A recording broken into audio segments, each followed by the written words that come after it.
¿qué tal? Muy buenas tardes. Comenzamos la revisión de las noticias internacionales acá en Conexión Global por las pantallas de CNN Chile. Noticias del mundo que puedes comentar a través de todas nuestras plataformas digitales, utilizando siempre el hashtag Conexión CNN. Muchas informaciones en el día de hoy, una jornada clave, sobre todo la que se está desarrollando en Estados Unidos, específicamente en el Senado, donde comenzó finalmente el nuevo juicio político contra el expresidente Donald Trump, que lo podría inhabilitar en una nueva candidatura política. Según el cronograma acordado por demócratas, republicanos y los abogados del exmandatario, los legisladores empezaron discutiendo primero la constitucionalidad del proceso, mientras que los argumentos de apertura comenzarán a ser expuestos desde este miércoles. El Senado se transformó así en un verdadero tribunal de justicia, donde los 100 legisladores actúan como jurado. Tanto los fiscales del juicio político, así como la defensa del exmandatario, tendrán 16 horas durante 2 días para exponer sus argumentos. Según el cronograma, el impeachment podría terminar la próxima semana si ninguna de las partes llama a testigos. Este es el segundo juicio político que debe enfrentar Trump, que ahora es acusado por los demócratas de incitar a la insurrección por este asalto al Capitolio que dejó 5 muertos. Para que el magnate sea condenado se necesitarán 2/3 de los votos del Senado, un resultado que ya se vislumbra difícil de alcanzar. Es nuestro deber constitucional solemne llevar a cabo un juicio político justo y honesto de los cargos contra el expresidente Trump, los cargos más graves jamás presentados contra un presidente de Estados Unidos en la historia del país. Esta resolución prevé un juicio justo y exhorto que el Senado lo adopte. Bueno, y este martes la Organización Mundial de la Salud dio sus primeras conclusiones de sus indagatorias sobre el inicio de la pandemia en Wuhan. Los expertos indicaron que es extremadamente improbable que la propagación del virus se dio por un error de laboratorio y que no habría surgido en el mercado de la ciudad china. Tras varias semanas de visitas y entrevistas en Wuhan, los expertos dieron una conferencia de prensa en la que aseguraron que no hay evidencias que comprueben que existió transmisión generalizada del virus antes de diciembre de 2019. Los científicos reconocieron además que aún no está claro cómo el coronavirus llegó al mercado de Huanan, donde se detectó inicialmente esta enfermedad, aunque sí aclararon que el lugar fue un foco de propagación. Para el grupo de la OMS, la hipótesis más probable de transmisión es la de un animal a un humano a través de una tercera especie que aún no se ha podido identificar, aunque han asegurado que los felinos podrían haber sido un reservorio potencial del coronavirus. Así, el grupo descarta la teoría que el propio expresidente Donald Trump difundió sobre que el SARS-CoV-2 se habría originado en un laboratorio. El mercado de Wuhan puede haber sido un punto importante de transmisión del virus, pero al mismo tiempo parece que otras partes de la ciudad también podrían haber existido dentro de la línea de transmisión. Los hallazgos sugieren que la hipótesis del incidente del laboratorio es extremadamente improbable para explicar la introducción del virus en la población humana. Por lo tanto, no está en una hipótesis que implique sugerir futuros estudios en nuestro trabajo para comprender el origen del virus. Volvemos a Estados Unidos porque, al igual que otros países del mundo, también se ha instaurado el debate respecto a si están las condiciones para el retorno presencial a clases. El presidente Joe Biden quiere que el regreso sea lo antes posible, pero varios establecimientos, en especial los públicos, dicen no contar con la infraestructura necesaria. Gustavo Valdés con el informe. Mientras que en California, padres de familia demandan el regreso de sus hijos a las escuelas, en Georgia, maestros quieren que se les permita seguir educando virtualmente. Tener la vacuna primero y después volver al edificio. Ethan Magnes es maestro de 3er grado en el condado de DeKalb, parte del área metropolitana de Atlanta. Ese distrito busca que todas sus escuelas regresen a clases presenciales a mediados de febrero, algo que no se había hecho antes por el elevado número de contagio de coronavirus en el condado. Pero la vacuna no debería ser un requisito para que los alumnos regresen a sus aulas, según la directora de los Centros para el Control y Prevención de Enfermedades de Estados Unidos, Rochelle Walensky, citando un creciente número de estudios que indican que el regreso a la educación presencial es seguro si se siguen las recomendaciones de uso de equipo de protección y distanciamiento social. Obviamente como mamá da miedo. El miedo de Mónica Jauregui surgió cuando 2 de sus 3 hijas decidieron regresar a clases presenciales. Sin embargo, reconoce que esto también le dio un respiro a la familia que por meses convirtió su pequeño apartamento en un espacio de clases. Además, debieron afrontar retos tecnológicos para continuar con su educación. Pues las 3 necesitaban de computadora y del internet. Las escuelas privadas son frecuentemente mencionados por funcionarios públicos en su lucha por convencer a los maestros que las clases presenciales son seguras. La alcaldesa de Chicago fue una de ellas. La diócesis de Atlanta es una de las que permitió el regreso de los alumnos a sus escuelas desde el inicio del ciclo lectivo. Sabemos que nuestros hijos necesitan esa conexión emocional de ver a sus maestros e interactuar con sus amigos. Maureen Smith, vocera de las escuelas católicas de la diócesis de Atlanta, dice que han podido controlar brotes significativos gracias a las medidas sanitarias impuestas en el distrito. Es un hecho que nuestros alumnos no tienen los recursos para vencer al COVID.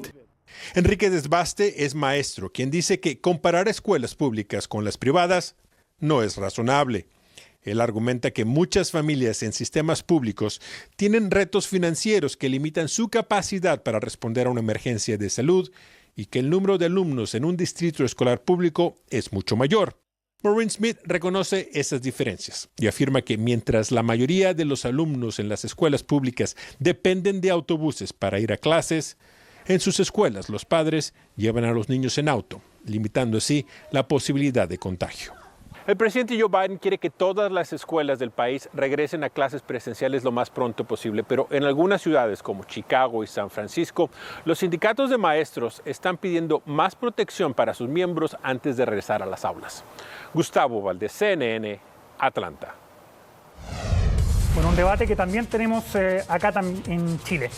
Vamos ahora con buenas noticias porque Perú comenzó el proceso finalmente de vacunación con las dosis de la China Sinopharm, las que fueron administradas este martes al personal médico.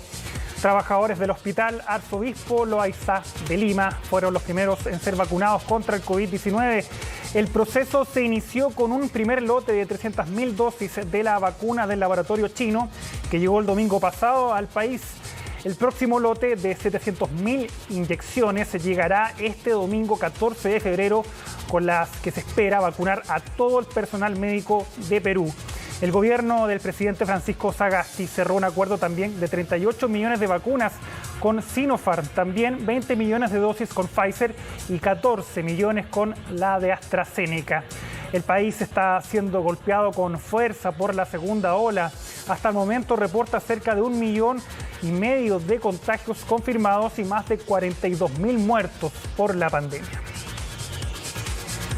Feliz porque después de tiempo ha venido al menos una luz de esperanza aquí para que todos mis colegas que estamos ahorita como primera línea estemos ya protegidas y estar mucho más aliviadas sabiendo que poco a poco con la mente positiva que vamos a salir de esto.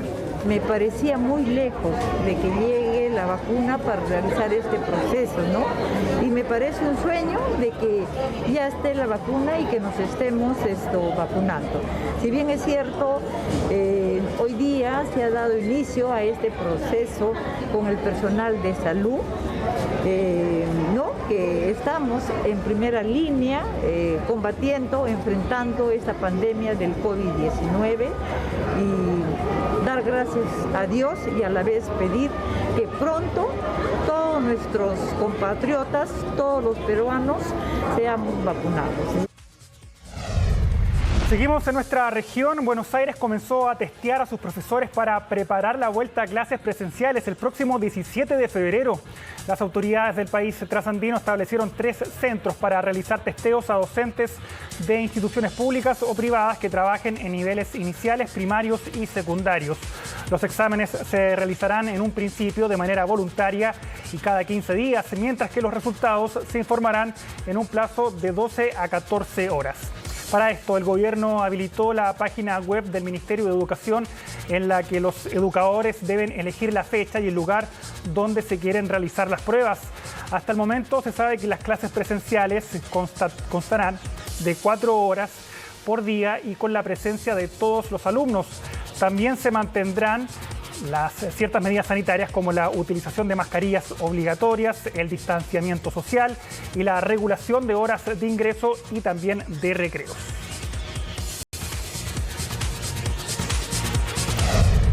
Bueno, y la variante sudafricana de este virus ha acelerado los contagios en distintos países de África, muchos de ellos, sabemos, con un precario sistema sanitario.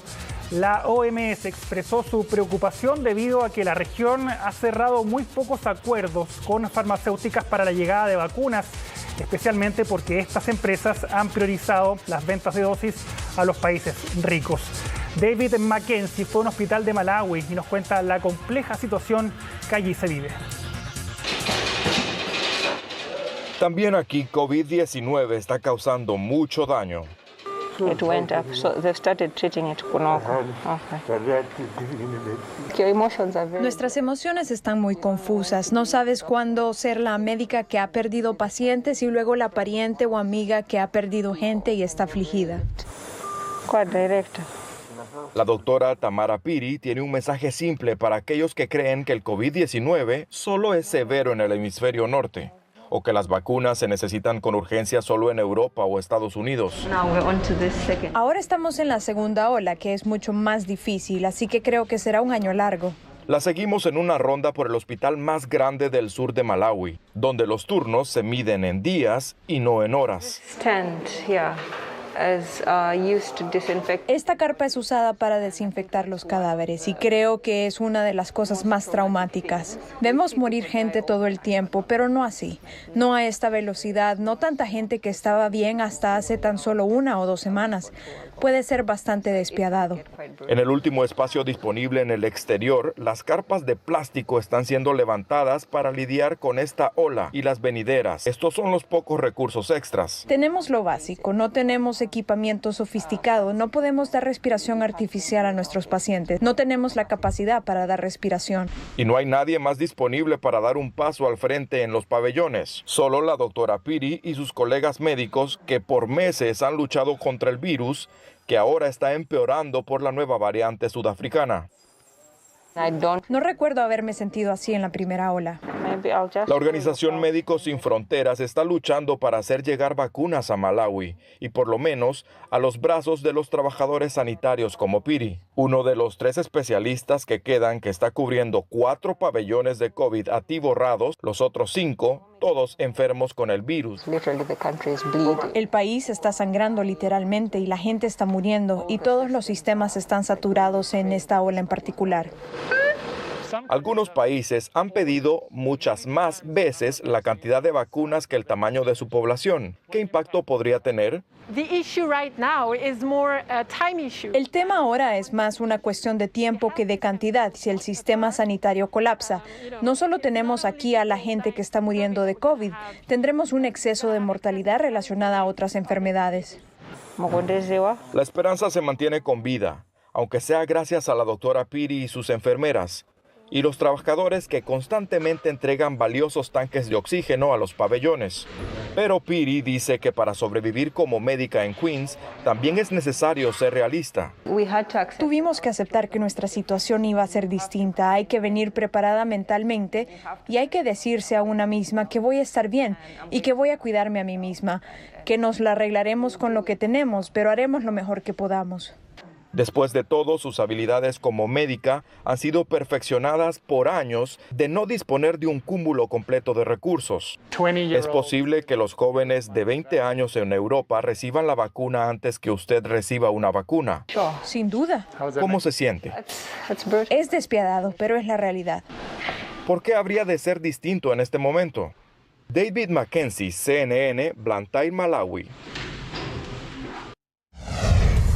Cambiamos completamente de tema. El Palacio de Buckingham negó que la reina Isabel II haya presionado al gobierno para cambiar una ley que le permitió ocultar parte de su fortuna. Según un reportaje del periódico The Guardian, los abogados personales de la monarca presionaron en la década del 70 al ejecutivo del conservador Edward Heath para modificar un proyecto de ley a fin de ocultar el alcance de su patrimonio. Estas revelaciones forman parte de una amplia investigación sobre la capacidad de consentimiento que tiene la jefa de Estado en materia parlamentaria cuando se debaten proyectos de ley que puedan afectar a los intereses de la corona británica. Este martes, un portavoz del Palacio de Buckingham salió en defensa de Isabel II al afirmar que el consentimiento es un procedimiento parlamentario y que la función de la soberana es siempre formal. El consentimiento siempre es concedido por el monarca cuando es solicitado por el gobierno. El periódico británico indicó que la reina o el príncipe Carlos, heredero de la corona británica, tuvieron acceso a más de 1000 borradores de leyes antes de que fueran presentados a los diputados para su aprobación.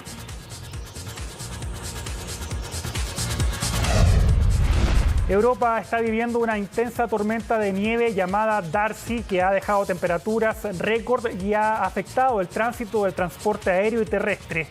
La Oficina Meteorológica de Países Bajos elevó la alerta al máximo nivel en una nación que hace 10 años que no veía un fenómeno de esta naturaleza.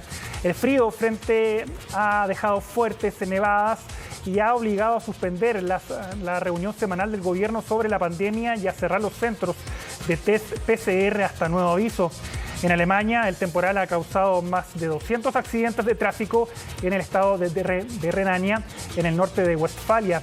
El servicio meteorológico alemán hizo un llamado a la población a quedarse en sus casas y las autoridades trasladaron a las personas sin hogar a refugios en medio de las temperaturas bajo cero.